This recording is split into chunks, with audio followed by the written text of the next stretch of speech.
हाँ, तो compounds of xenon में सबसे पहले हम बात करते हैं what is the correlation between ionisation energies and reactivity of elements. Okay, तो भाई आयनाइजेशन एनर्जी और रिएक्टिविटी ऑफ एलिमेंट्स के बीच में क्या रिलेशन हो सकता है?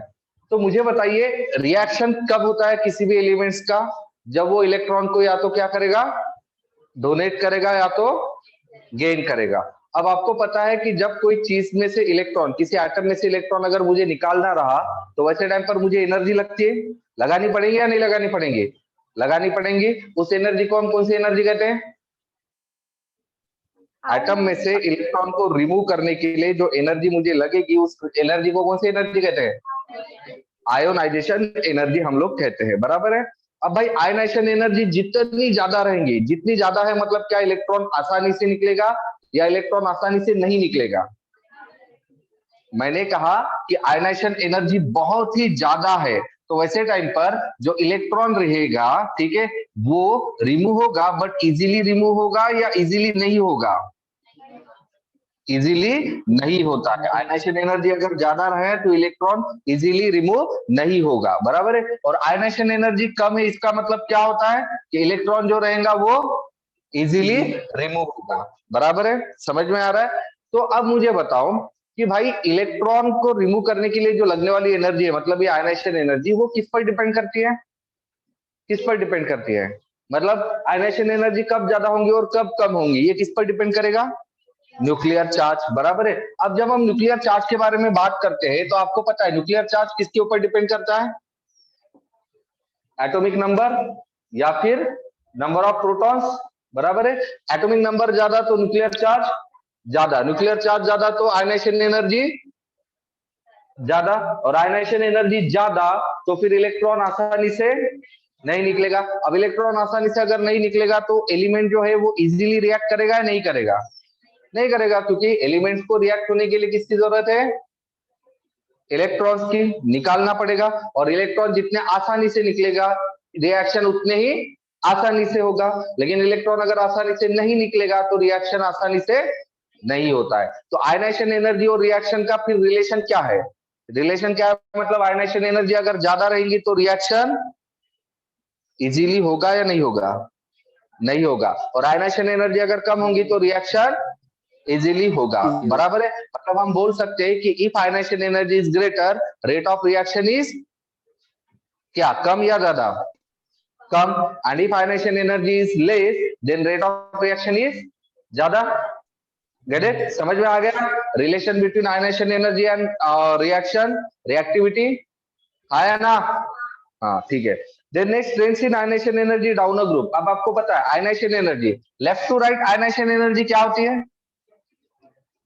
बढ़ती है। जबकि top to bottom ionisation energy क्या होती है? डिक्रीज होती है, बराबर है। ये तो आप लोग को पता ही है, ठीक है। Next question, comment on the statement although noble gases are inert, heavier noble gases like krypton, xenon, radon can form the compound. अभी देखिए, आप लोग को पता है, हम लोग ग्रुप 18 के बारे में पढ़ रहे हैं। ग्रुप 18 में होता है helium, neon, argon, krypton, xenon and radon, बराबर है। डन, ये सारे एलिमेंट्स होते हैं। अब भाई इनको हम कहते हैं नोबल गैस है। क्यों नोबल गैस कहते हैं? क्योंकि इनका outer most orbit completely field है। अब भाई आउटर मोस्ट ऑर्बिट अगर कंप्लीटली फील्ड है, मतलब ये एलिमेंट कैसे स्टेबल है। अब कोई चीज अगर स्टेबल होती है तो वो रिएक्ट नहीं होती है। क्यों रिएक्ट नहीं होती है स्टेबल होने पर?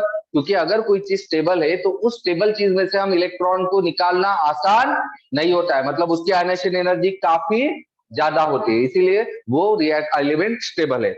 इसके बावजूद कुछ कुछ जो हेवियर एलिमेंट्स है, नोबल गैसेस है, क्रिप्टॉन, xenon, रेडॉन, ये रिएक्शन शो करते हैं।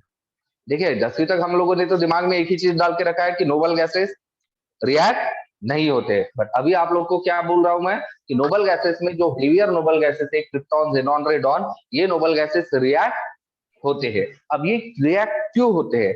तो किसका रिलेशन होता होगा? आयनाइजेशन एनर्जी का, बराबर है। क्योंकि हम लोगों ने ऑलरेडी आयनाइजेशन एनर्जी का रिलेशन रिएक्शन के साथ दिया है, और हम लोगों ने देखा है कि आयनाइजेशन एनर्जी ज्यादा तो रिएक्शन कम, आयनाइजेशन एनर्जी कम तो रिएक्शन ज्यादा। अब ऊपर वाले जो एलिमेंट्स रहेंगे, इनकी आयनाइजेशन एनर्जी ज्यादा होती है, तो इनकी आयनाइजेशन एनर्जी ज्यादा होंगी तो इनके रिएक्शन नहीं होंगे या कम होंगे। नीचे वाले जो एलिमेंट है, इनकी आयनाइजेशन एनर्जी कम रहेंगी, मतलब इनके रिएक्शंस ज्यादा होंगे मतलब होने के चांसेस है, बराबर है डन।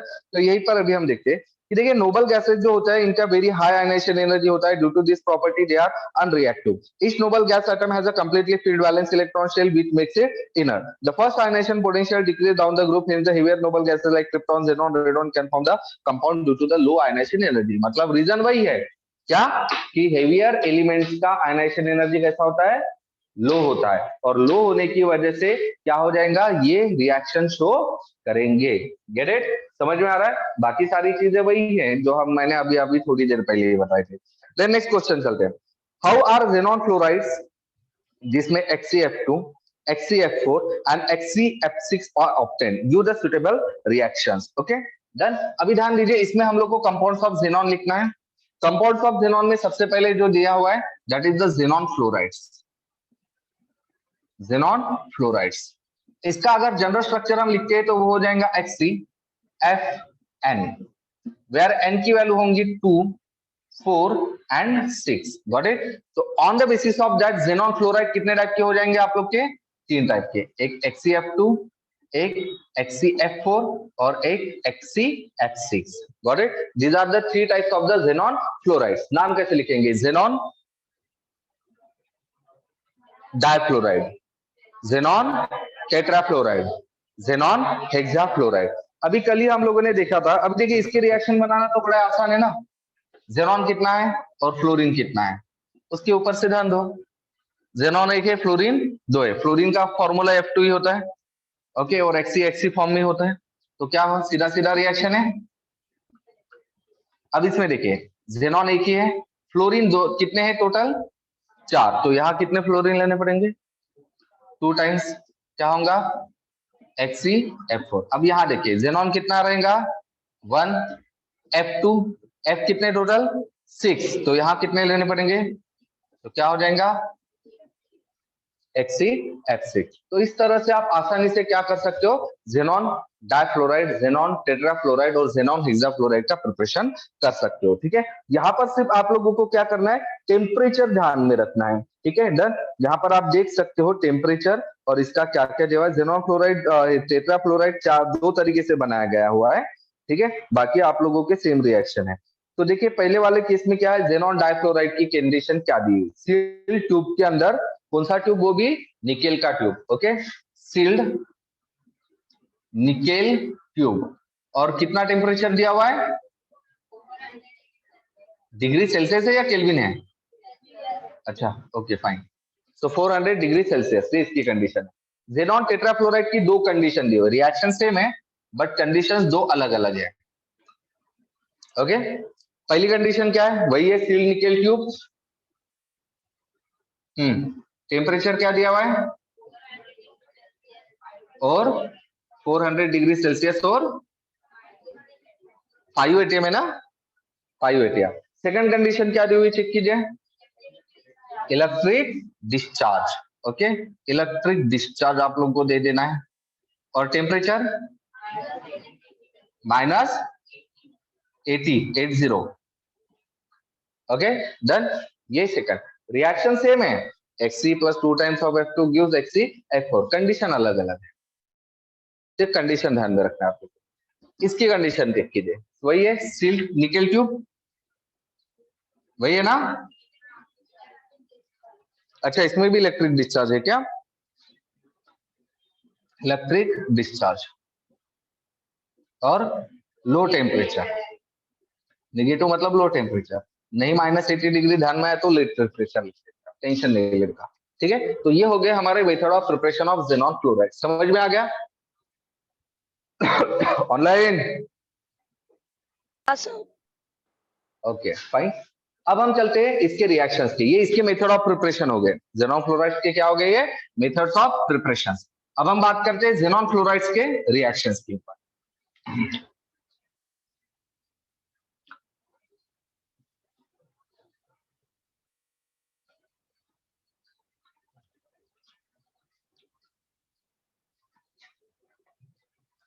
बात करेंगे इसके रिएक्शंस के ऊपर, ठीक है। तो सबसे पहले यहाँ पर जो रिएक्शन दिए हुए दैट इज xenon डाइफ्लोराइड के रिएक्शंस दिए हुए, तो चलिए सबसे पहले हम उसी के बारे में बात कर लेते हैं। तो xenon difluoride reactions of xenon difluoride HCF2। अब ये रिएक्शन दो साथ के साथ दिया हुआ, पहला किसके साथ दिया हुआ है, रिएक्शन विथ व्हाट, वाटर, और दूसरा PF5। पहला दिया रिएक्शन विथ वाटर, दूसरा दिया हुआ रिएक्शन विथ PF5। ठीक है, तो चले let's start with the reaction with water.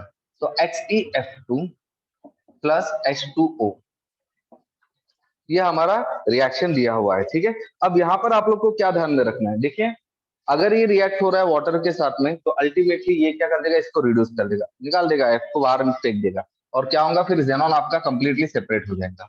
पहली चीज, इसके जो फ्लोरीन रहेंगे वो हाइड्रोजन के साथ कंबाइन हो जाएंगे, तो क्या बनेगा यहाँ पर HF बन जाएगा, एसिड बन जाएगा। और थर्ड जो आप लोग का रहेगा ऑक्सीजन, वो O2 के फॉर्म में रिलीज हो जाएगा। ओके, तो तीन आप लोग को प्रोडक्ट ध्यान में रखना है। रिडक्शन रिएक्शन है, H2 इसको रिड्यूस कर लेगा, Hc में कन्वर्ट कर लेगा, HF में होगा और O2 में होगा, सिंपली रिएक्शन को बैलेंस करवाना है। ठीक है, O2 है तो भाई यहाँ पर आप लोग को 2 डालना पड़ेगा, 2 डालने की वजह से ये 4 हो जाएंगे, तो यहाँ पर आपको 4 लेना पड़ेगा। अब ये 4 हो गए तो यहाँ पर आपको 2 लेना पड़ेगा, जिससे Hc भी आप लोग को 2 लेना पड़ेगा। Got it, done. तो ये होता है, चलिए नाम बताइए इसके, xenon difluoride, water, xenon, hydrogen fluoride, oxygen. Got it, done. ये पहला रिएक्शन। अब हम बात करते हैं पेंटाफ्लोराइड की। ठीक है, डन। तो यहाँ पर पेंटाफ्लोराइड के साथ में ना ये जो जेनॉन डाइफ्लोराइड होता है, ये डायरेक्टली आप लोगों का एडिशन कंपाउंड बना रहा है। क्या बना रहा है, एडिशन कंपाउंड। देख लीजिए कुछ भी चेंज हो रहा है क्या, कुछ भी नहीं हो रहा है। सिंपली आप लोगों को क्या करना है, HCF2 डॉट PF5 ये लिख देना है। This is called as an addition compound. नीचे में लिखो, वहां क्या लिखा है, एडक्ट लिखा है ना, एडक्ट। एडक्ट का मतलब क्या होता है, एडक्ट का मतलब होता है इसमें 2 वर्ड आ रहे हैं, पहला एड और दूसरा अक। एड आ रहा है एडिशन से और अक्ट आ रहा है प्रोडक्ट से। समझ में आ रहा है, that's why it is called as a addition product, adduct.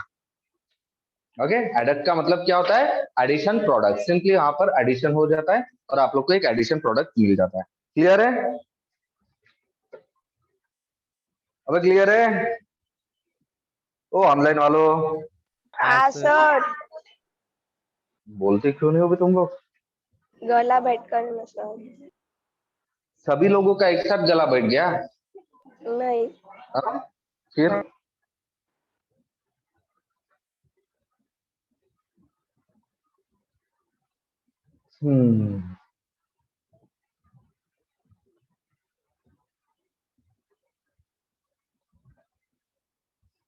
तो ये हमारा पहला कंपाउंड हो गया है, that is the xenon fluorides. अब हम चलते हैं इसके नेक्स्ट कंपाउंड पर।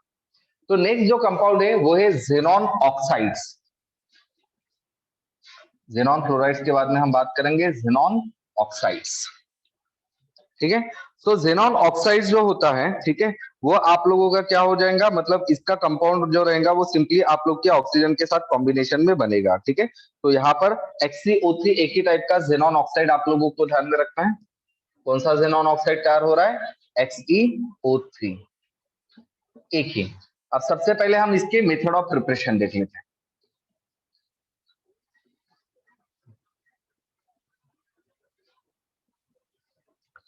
तो जेनॉन ऑक्साइड कब बनता है, जेनॉन ऑक्साइड आप लोग का तब बनेगा जब आप जेनॉन फ्लोराइड को यूज करेंगे। किसको यूज करोगे, जेनॉन फ्लोराइड को। ठीक है, HCF4 और HCF5 ऐसे 2 जेनॉन फ्लोराइड का रिएक्शन करना है, HCF4 और HCFC। अब ध्यान में रखना HCF2 का भी हम लोगों ने रिएक्शन किया हुआ है, इन लोग का रिएक्शन वाटर के साथ करना है। देखिए अभी इन दोनों का रिएक्शन जब हम वाटर के साथ करते हैं, HCF4 और HCF6 का, तब आप लोगों को जेनॉन ऑक्साइड मिल रहा है, HCO3 मिल रहा है। ठीक है, क्या मिल रहा है आप लोग को, HCO3, दोनों भी केसेस में। ठीक है, लेकिन फर्क क्या पड़ रहा है, ठीक है, फर्क मैं बाद में समझाता हूँ आपको। ठीक है, दोनों में भी HCO3 तो कंपलसरी मिलना है। ठीक है, अब आप लोगों को अदर प्रोडक्ट्स क्या क्या मिल रहे हैं उसके ऊपर फोकस कीजिए। ठीक है, तो सबसे पहले हम जेनॉन टेट्राफ्लोराइड की तरफ बढ़ते हैं। जेनॉन टेट्राफ्लोराइड में आप लोग को HCO3 के अलावा आप लोग को Hc मिल रहा है, एक जेनॉन अलग से मिलेगा, प्लस HF मिलेगा और प्लस O2 भी मिल जाएगा। क्लियर है, ये सारे कंपाउंड मिले, अरे यार शिट, ये ऊपर में चाहिए, Hc मिलेगा प्लस HF मिलेगा प्लस O2 मिलेगा। Xc वाले रिएक्शन में अगर आप देखोगे तो उसमें भी ये सारे मिलेंगे, सिर्फ Xc नहीं मिल रहा है, बराबर है, क्या नहीं मिलेगा आप लोग, Xc नहीं मिलेगा, ठीक है, इसमें HF मिल जाएगा, Xc और O2, सॉरी O2 भी नहीं मिलेगा इसमें, ठीक है, ये दो कंपाउंड आप लोग को नहीं मिल रहे हैं। अब आप लोग को सिंपली बैलेंस करवाना है रिएक्शन को, ठीक है, so let's start with the what, xenon. Xenon कितने टोटल इस साइड में, दो, तो चलो दो कर लेते हैं। नाउ फ्लोरीन कितने हो गए, फ्लोरीन 8, तो यहाँ पर 8 कर लेते हैं, ठीक है। नाउ हाइड्रोजन कितने हो गए 8, तो यहाँ पर कितने कर लेते हैं, 4 कर लेते हैं। नाउ ऑक्सीजन कितने हो गए 4, यहाँ कितने 3 और 2 5, तो यहाँ पर इन्होंने देखो हाफ लिख लिया है, ओके, तो आप लिख सकते हो। नहीं अगर आपको हाफ लिखना है तो आप क्या करोगे, ये 2 को सबसे मल्टीप्लाई कर देते हैं, समझे, और इधर भी मतलब क्या हो जाएगा, वो 2 की जगह 4, 4 की जगह 8, 2 2 16 2 या 1, सॉरी 2 नहीं 1, गॉट इट। देन अब ये वाली चीज ज़ेनॉन हेक्साफ्लोराइड के साथ रिएक्शन, तो यहाँ पर ऑलरेडी मैं बता चुका प्रोडक्ट यही नहीं है। अब बैलेंस करवाना है, सबसे पहले F को ही बैलेंस कर लेते हैं, 6 है, 6 लिख लो, 3 आ गए, हो गया बैलेंस, हो गया। अब ध्यान दीजिए, जब हम लोगों ने HCF2 का रिएक्शन वाटर के साथ किया था, HCF2 का अब भी थोड़ी देर पहले ही किया था, क्या क्या मिला था हम लोग को प्रोडक्ट में, याद है क्या मिला था, बोला मैंने Hc, HF और O2, ये 3 ही प्रोडक्ट मिले थे, समझे ना। ज़ेनॉन ऑक्साइड वहां पर नहीं मिला था, ये अच्छे से आप लोग को ध्यान में रखना है, ठीक है, this is the most important thing जो आप लोग को अच्छे से दिमाग में रखनी है कि ज़ेनॉन डाइफ्लोराइड का जब हम रिएक्शन करेंगे वाटर के साथ में तो वहां ज़ेनॉन ऑक्साइड नहीं मिलेगा। ज़ेनॉन ऑक्साइड कब मिलेगा, जब आप ज़ेनॉन टेट्राफ्लोराइड और ज़ेनॉन हेक्साफ्लोराइड ही यूज करेंगे। अब इस रिएक्शन को अगर आप देखोगे तो देखिए इसमें इसमें Xc है, इसमें Xc है, बस इसमें Xc नहीं, फिर इसमें XiO3 है, इसमें XiO3 है, बट इसमें नहीं है, ओके। HF तीनों में भी है, O2 इधर है, इधर है, इधर है, मतलब कम होते जा रहा, ओके, और इधर से इधर आप लोग का XiO3 कम होते जा रहा, क्लियर है, डन।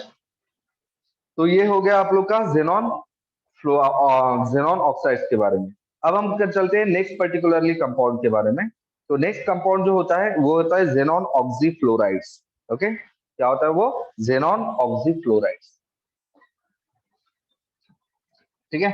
तो दो कंपाउंड हम लोग के हो गए, कौन से दो कंपाउंड हो गए, एक ज़ेनॉन फ्लोराइड्स हो गया और दूसरा ज़ेनॉन, अभी कौन सा पढ़ा, ज़ेनॉन ऑक्साइड, दो कंपाउंड पढ़े, ज़ेनॉन फ्लोराइड्स और ज़ेनॉन ऑक्साइड। अब हम पढ़ रहे हैं तीसरा कंपाउंड, और तीसरे कंपाउंड का नाम है ज़ेनॉन ऑक्सीफ्लोराइड, ज़ेनॉन ऑक्सीफ्लोराइड्स।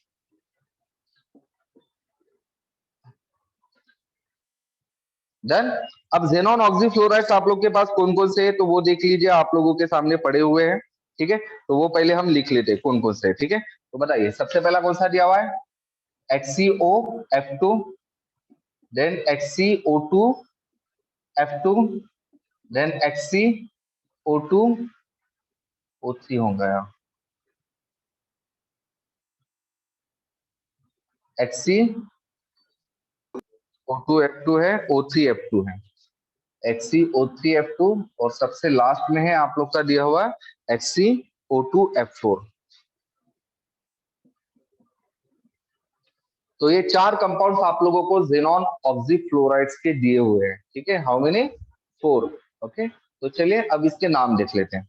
तो सबसे पहला है, उसका नाम क्या दिया हुआ है, ज़ेनॉन मोनोऑक्सी डाइफ्लोराइड, ऑक्सीजन कितने और फ्लोरीन कितने ये भी लिखना है, ठीक है। तो ज़ेनॉन, Xc मतलब ज़ेनॉन, O एक ही टाइम है तो ऑक्सी, और F मतलब फ्लोराइड, कितने टाइम है, 2 टाइम है, तो क्या हो जाएगा इसका नाम, ज़ेनॉन ऑक्सी डाइफ्लोराइड। अब बताओ इसका नाम क्या होगा, Xc मतलब ज़ेनॉन डाइऑक्सी और ये डाइफ्लोराइड, ज़ेनॉन डाईऑक्सी डाईफ्लोराइड्स। ओके, हाँ, xenon ट्राईऑक्सी difluoride, xenon ट्राईऑक्सी difluoride. xenon deoxy tetrafluoride, xenon deoxy tetrafluoride. Clear? Done. तो ये होते हैं आप लोग के सारे चीजें। अब यहाँ पर हम बात करते हैं xenon ऑक्सीफ्लोराइड का preparation. Okay, preparation of what? xenon ऑक्सीफ्लोराइड।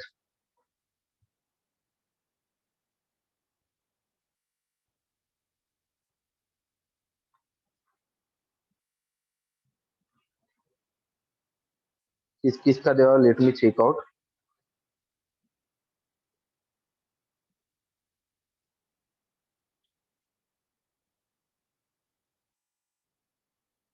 XCO4 दिया नहीं ना हम लोग को यहाँ पर।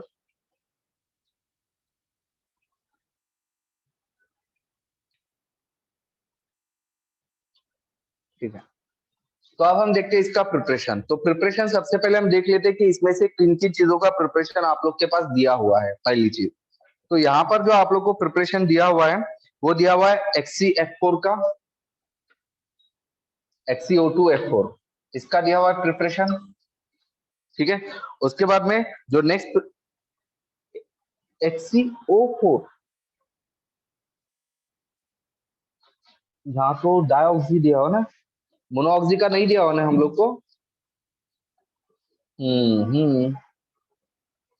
मोनोऑक्सी वाले पहले कंपाउंड हम कवर कर लेते हैं। xenon मोनोऑक्सी टेट्राफ्लोराइड, जहाँ डाईऑक्सी दिया हुआ है, बट यहाँ पर एक और कंपाउंड आप लोग को ऐड करना पड़ेगा इसके बाद। xenon monooxy tetrafluoride, xenon monooxy tetrafluoride, ये एक ऐड कर लेना। मोनोऑक्सी वाले दो है, डाईऑक्सी वाले दो है, टेट्राऑक्सी वाला एक है। ठीक है, तो इसका हम लोगों को मेथड ऑफ प्रिपरेशन दिए हुए हैं। Okay, done. और इसके टोटल मेथड ऑफ प्रिपरेशन हम लोग को दो दिए हुए। देखिए, ये स्टैटिस्टिकल डाटा हम लोग के दिमाग में रखना चाहिए। ठीक है, तो xenon मोनोऑक्सी टेट्राफ्लोराइड का आप लोगों को मेथड ऑफ प्रिपरेशन दिए हुए, वो भी कितने दिए हुए? दो दिए हुए हैं। ठीक है, उसके बाद में जो नेक्स्ट मेथड ऑफ प्रिपरेशन दिया हुआ है वो है xenon मोनोऑक्सी डाईफ्लोराइड का दिया हुआ है। ठीक है, डाईफ्लोराइड इसका दिया हुआ है, इसका एक ही मेथड ऑफ प्रिपरेशन दिया हुआ है। ठीक है, एंड लेटर ऑन जो नेक्स्ट दिया हुआ है डाईऑक्सी डाईफ्लोराइड की दिए हुए हैं, डाईऑक्सी डाईफ्लोराइड। ठीक है, इसके दो मेथड ऑफ प्रिपरेशन दिए हुए हैं, डाईऑक्सी डाईफ्लोराइड, इसके दो मेथड। Got it? तो पहले ये चीज दिमाग में रख लो, किसके कितने मेथड ऑफ प्रिपरेशन दिए हुए? xenon oxy मोनोऑक्सी difluoride, xenon monooxy tetrafluoride और xenon डाईऑक्सी डाईफ्लोराइड। तो सबसे पहले हम बात करेंगे xenon मोनोऑक्सी डाईफ्लोराइड की। ठीक है, तो xenon मोनोऑक्सी डाईफ्लोराइड का जो आप लोग का रिएक्शन है वो एक सिंपल सा रिएक्शन है, जिसमें आप लोग क्या करोगे? xenon फ्लोराइड को वाटर के साथ रिएक्ट कर दोगे। ओके, और ये हम लोग देख भी चुके हैं। xenon tetrafluoride reacts with water, sorry, हाँ टेट्राफ्लोराइड ही होगा exactly, at 80 degree Celsius, and it will gives you the xenon, this one, plus 2 times of HF। simple reaction है बिल्कुल। xenon tetrafluoride when reacts with the water, तो देखिए Hc के बाद में एक O, दो F, ओके, दो F बचे हैं और इसके दो H बचे हैं, तो ये क्या करेंगे? दो HF चार्ज कर लेंगे। तो ये मेथड ऑफ प्रिपरेशन होता है xenon मोनोऑक्सी डाईफ्लोराइड। चलो रिएक्शन के नाम, रिएक्शन और प्रोडक्ट के नाम बताइए क्या है? xenon tetrafluoride water, xenon मोनोऑक्सी difluoride, और वो है हाइड्रोजन फ्लोराइड। अब हम करते हैं xenon डाइऑक्सी डाइक्लोराइड का रिएक्शन, ठीक है। तो xenon डाइऑक्सी डाइक्लोराइड कैसे तैयार किया जाता है, ठीक है। इसके रिएक्शन जो दिए हुए आप लोगों को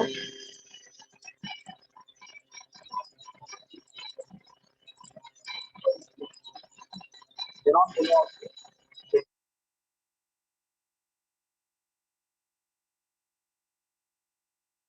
इसका क्या हुआ है, दो HCl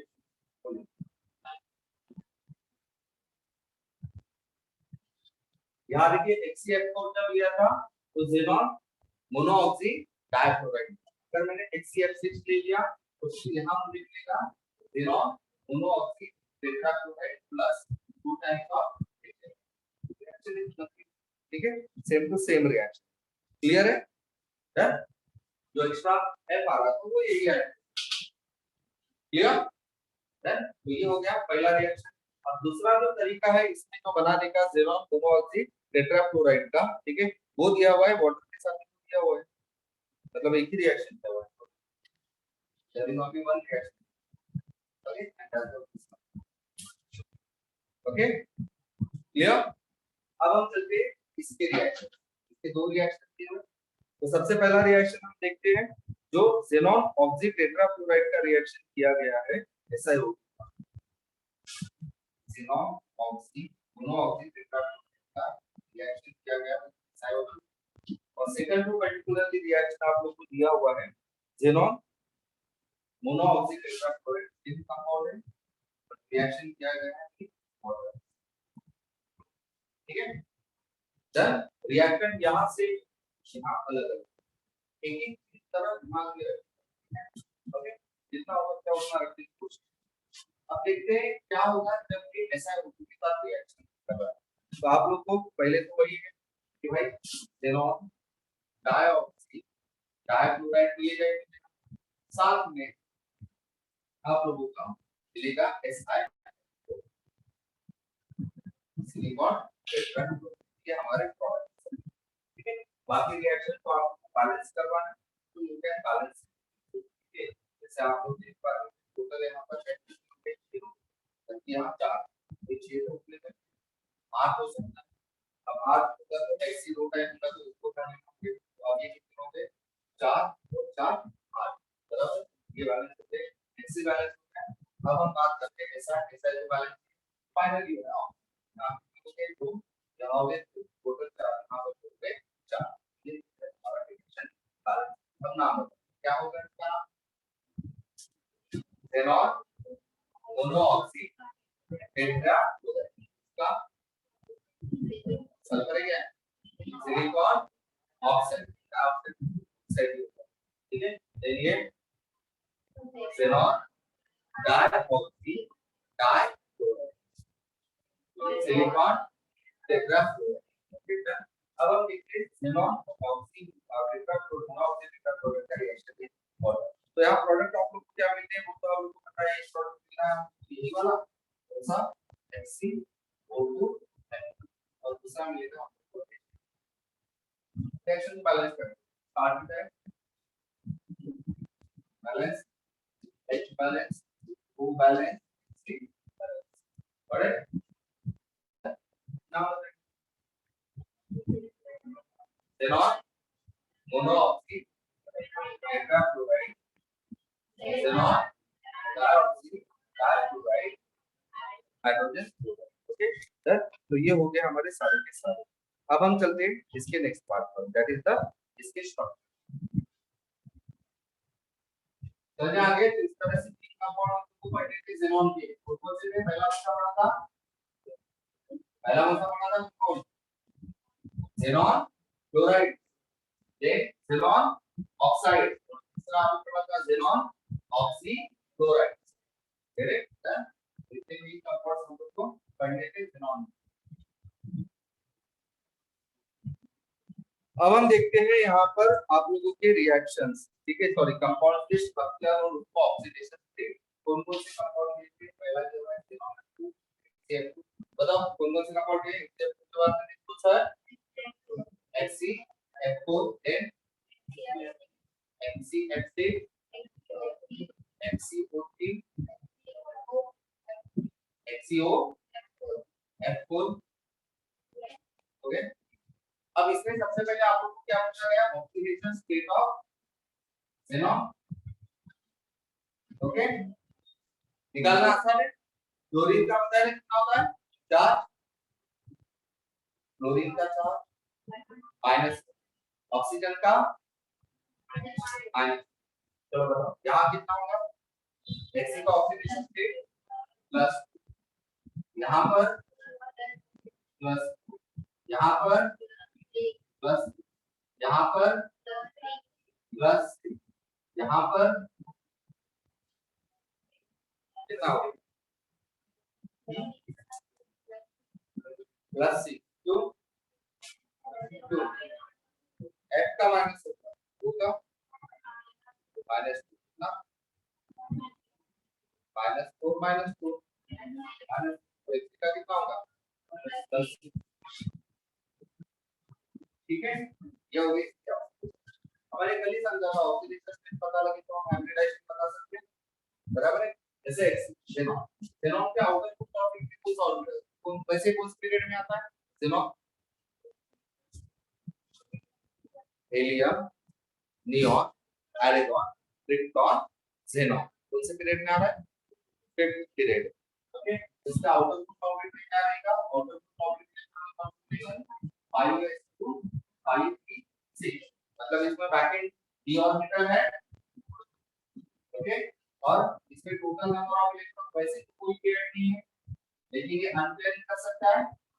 तो पहले एक अनपेयर करेगा तो कितना ऑक्सीडेशन स्टेट हो जाएगा, ये वाला अनपेयर किया तो कितना ऑक्सीडेशन स्टेट हो जाएगा +2, दूसरा किया तो +4, तीसरा किया तो +6, ये वाले को नहीं करता है, बराबर है। अब इनका अगर हाइब्रिडाइजेशन को पूछा नहीं, आप लोग को डायरेक्टली क्या पूछा गया है, स्ट्रक्चर। तो स्ट्रक्चर ऑक्सीडेशन स्टेट से पता है, जैसे यहाँ पर क्या होगा, ये 2 का क्या होगा वो जी।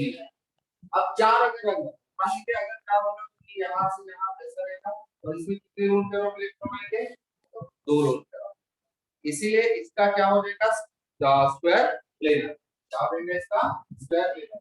2 अनपेयर्ड इलेक्ट्रॉन रहेंगे तो समझ जाने का वो क्या बनेगा स्क्वायर प्लेनर। अब इन चीजों में देखिए +6 है तो सबका कैसा कैसा है, सबसे इसमें पहला इसमें क्या है, distorted octahedral, then trigonal pyramidal and then square pyramidal, सबसे अलग है। ठीक है, और ऐसा क्यों होता है, क्योंकि भाई इसमें अदर एलिमेंट की प्रेजेंट, ये जो दूसरा एलिमेंट है ना उसके वजह। अगर मेन ये होता है इसका कैसा होता है स्क्वायर डिस्टॉर्टेड ऑक्टाहेड्रल, ऑक्टाहेड्रल की जगह वो कैसा बनेगा डिस्टॉर्टेड ऑक्टाहेड्रल। ठीक है, लेकिन जैसे आपको का ऑक्सीजन लेस इलेक्ट्रोनेगेटिव एलिमेंट्स आ गए तो वैसे वैसे इसका स्ट्रक्चर वापस दिखेगा। यहाँ क्या है ट्राइगोनल पिरामिडल, देन नेक्स्ट क्या है फाइनली स्क्वायर पिरामिड। ओके, अब भाई इन लोग की डायग्राम निकालें सिंपल वे में। ठीक है, जैसे फॉर एग्जांपल HCl, क्या है स्ट्रक्चर इसका। ओके, अब HC एक्सिस में अगर आप देखेंगे तो इसके ऑक्सीडेशन स्टेट 6 होगा, 6 होगा तो 3 भी आ जाएंगे इधर, फिर भी इसके अंदर कितना लोड पेयर ऑफ इलेक्ट्रॉन दिख रहा है 1 लोड पेयर ऑफ इलेक्ट्रॉन। तो पहले HC का, अब HC के साथ कितने हैं अटैच है 6x अटैच। ठीक है, तब होता है।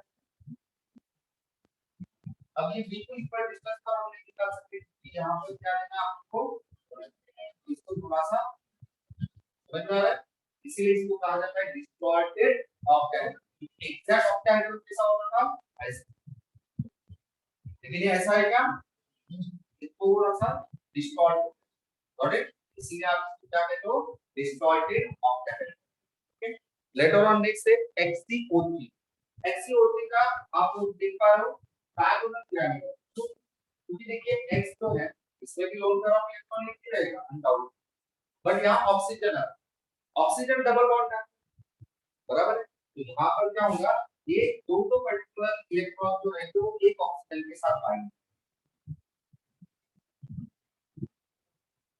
ठीक है, तो इसीलिए ये कैसा है पिरामिड तो दिख रहा है, देखिए पिरामिड तो दिख रहा है लेकिन कैसा दिख रहा है ट्रायंगल, ट्रायंगल दिख रहा है। Get it then later on next होता है HCOF4 HCOF4 जैसा स्ट्रक्चर दिया उसका square pyramid okay square pyramid बन रही है तो देखिए एक क्लोज पेयर ऑफ इलेक्ट्रॉन रहेगा अब वो आगे डबल बॉन्ड आ गया ये डबल बॉन्ड कहां जाएगा अब बचेगी क्या मेरे पास चार है चार पे इसका लिखा क्या अब ये डायरेक्टली ऐसे चीज का पॉलिटिकल क्योंकि लोन कर आप इलेक्ट्रॉन है थोड़ी सी ऐसे होता है समझ में आ रहा है नहीं तो इसीलिए आप देखिए इसका स्ट्रक्चर